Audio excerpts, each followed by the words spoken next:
melanjutkan kegiatan yang telah berlangsung di bulan Ramadan, maka di setiap hari Kamis kita kembali adakan kuliah zuhur sekitar 7 atau 10 menit dengan tujuan mengharapkan ridho dan semoga akan diberkahinya kita semua dalam kehidupan oleh Allah Subhanahu wa Ta'ala.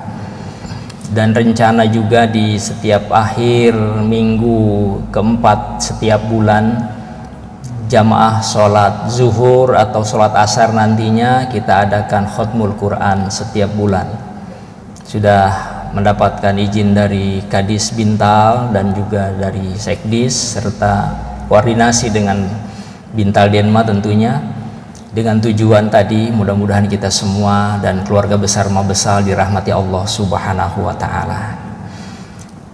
Hadirin wal hadirat jamaah sholat zuhur yang dimuliakan Allah, dalam suasana Idul Fitri seperti ini ada pesan-pesan moral yang disampaikan agama tentunya kepada kita semua, yang disampaikan melalui lisan Nabi besar Muhammad Sallallahu Alaihi Wasallam.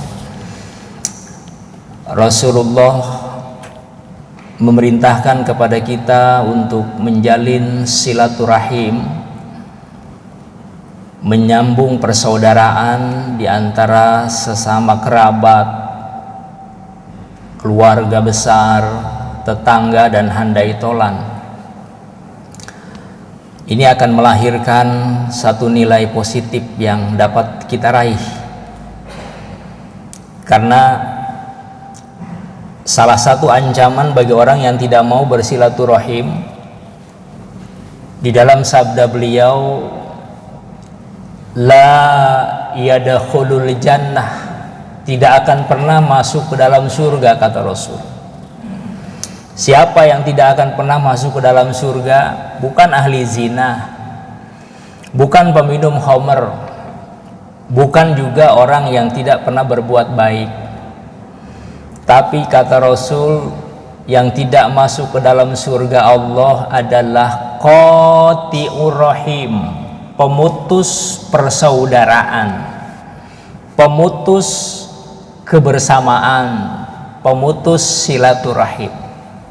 Luar biasa. Ternyata ketika kita menjalin persaudaraan ukhuwah, ini akan turun keberkahan yang Allah berikan kepada kita dalam kehidupan ini. Makanya ketika kita melaksanakan ibadah kurban, daging kurban itu diperuntukkan untuk 3 bagian. Pertama, daging kurban diperuntukkan untuk yang berkurban. Yang kedua, daging kurban diperuntukkan buat fakir dan miskin. Dan yang ketiga, daging kurban dibagikan untuk tetangga, kerabat, sahabat dan teman-teman kita. Kalau daging kurban diberikan kepada yang berkurban wajar karena dia yang membeli. Kemudian daging kurban diberikan kepada fakir miskin wajar karena memang ada hak orang yang fakir miskin di dalam pembagian itu.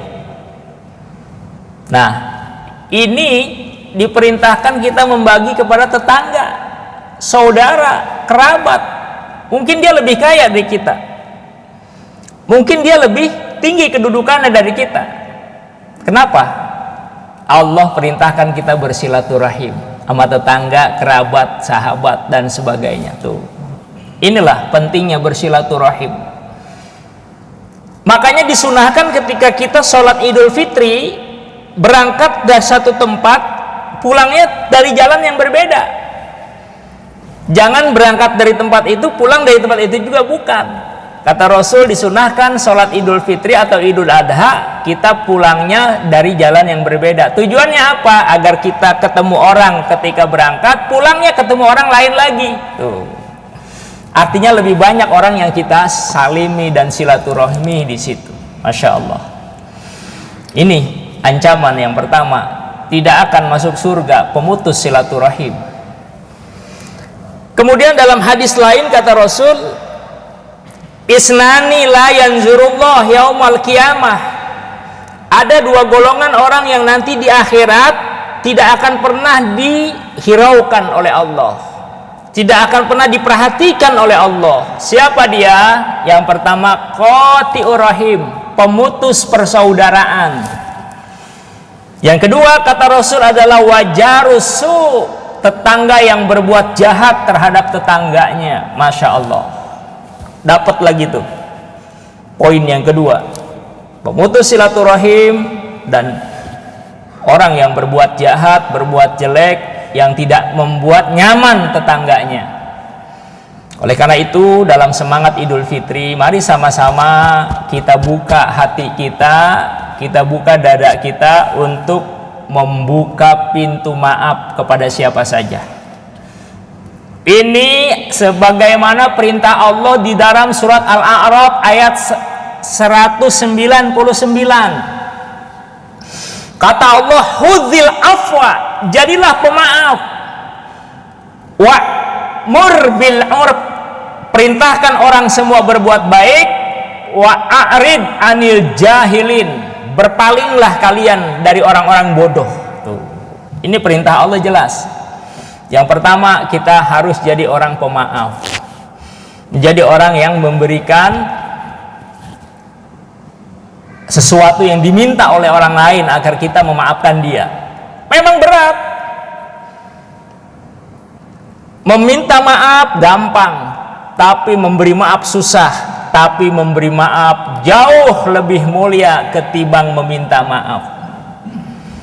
Ketika Rasulullah perintahkan kita bersilaturahmi sama orang baik, gampang. Dan kita juga melaksanakannya mungkin ringan, tapi perintah Rasul gak cukup sampai di situ. Rasulullah Shallallahu Alaihi Wasallam sabdakan di akhir ayat tersebut, di akhir sabda tersebut, kata Rasul, jika kalian ingin mendapatkan nilai plus di mata Allah, silman qata'aka, sambung silaturahmi kepada orang-orang yang memutuskan silaturahmi kamu. Jadi ada orang yang misalkan memutuskan silaturahim sama kita jangan balas putuskan silaturahim. Justru datangi dia, kita sambangi dia, kita sambung silaturahmi sama dia. Tuh. Ini kalau kita ingin mendapatkan nilai plus di mata Allah. Kalau bawaan kita kan, lu begitu, gua juga bisa begitu. Emang siapa lu? Lu jual, gua beli. Kan pengen kita begitu. Tapi agama nggak merintahkan itu.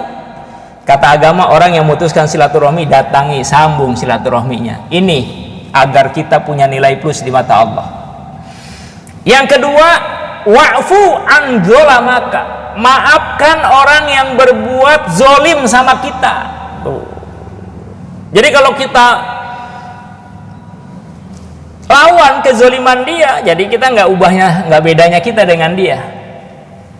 Jadi kalau kita ingin lebih baik dari dia yang ngezolimin kita balas dengan kebaikan. Maka di dalam ayat surat Al-Furqan kata Allah, kalau kamu ingin jadi ibadur rahman, orang yang selalu Allah curahkan kasih sayang, apa kata Allah? Wa ibadur rahmanul ladzina yamshuna 'alal ardi wa idza khatabahumul jahiluna qalu salama, kata Allah. Jadi orang yang hamba yang selalu mendapatkan curahan rahmat kasih sayang Allah, yaitu adalah orang yang jalan di muka dunia ini dengan rendah hati, tidak angkuh, tidak sombong, tidak congkak. Wa idza khatabahumul jahiluna, dan apabila ada orang bodoh yang menganiaya dia, menzolimin dia, menghina dia, mencaci maki dia, apa jawabannya orang yang Rahman tadi? Qalu salama, justru ucapkan kepada dia yang zolim kita tadi ucapan-ucapan yang baik, doain dia. Tuh, inilah ajaran mulia dari Allah Subhanahu wa ta'ala.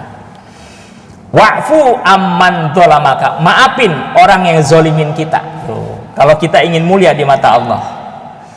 Dan yang terakhir kata Rasul, wahdi man haromaka, beri hadiah sama orang yang pelit sama kita. Tuh. Jadi kalau orang nggak pernah ngasih sama kita, nggak pernah memberi sama kita, jangan kita balas pelit lagi. Justru kata Rasul, kasih dia. Nanti dia bingung, kok orang itu baik sama saya, padahal saya nggak pernah baik sama dia. Tuh. Akhirnya nanti dia sadar, oh iya, berarti saya harus baikin dia. Tuh. Inilah ajaran mulia.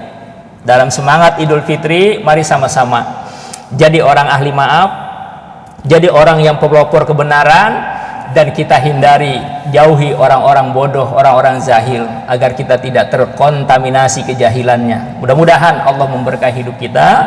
Mudah-mudahan puasa yang kita jalani mendapatkan ibadah, pahala yang berlipat di sisi Allah Subhanahu wa Ta'ala, sehingga kita hidup tambah mulia di dunia dan mulia di akhirat yang akan datang. Al-Fatihah. A'udzubillahi minasyaitonirrajim. Bismillahirrahmanirrahim. Alhamdulillahi rabbil alamin arrahmanir rahim maliki yaumiddin iyyaka na'budu wa iyyaka nasta'in ihdinas siratal mustaqim siratal ladzina an'amta 'alaihim ghairil maghdubi 'alaihim waladdallin amin. Kurang lebihnya mohon maaf. Assalamualaikum warahmatullahi wabarakatuh.